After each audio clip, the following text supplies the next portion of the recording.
Di ay lola sikop sa pagdaog shabu dito sa Mandawi. Norman Mendoza sa Super Radyo. Yes, Super Norman, pasok.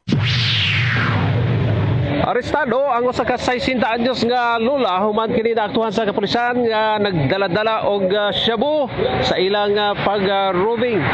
Matupan ni Pulis Major Jade Sumugat nga nakadawat sila og impormasyon gikan sa usa ka concerned citizen nga kining subject o kining lula ang nalambigit kini sa pagsingot o pagsuyop og illegal nga drugas kauban sa iyahang umagad og sa ilang mga silingan tungdan nga ilang girespondihan diha sa may Bac Matimco sa barangay Subang Dako sa syudad sa Mandawi kagabi og positibo nga nakita nila ang maong lula ila kining gisita og diha gyud sa iyahang posisyon kini sa kagamay nga putos sa gituang shabu.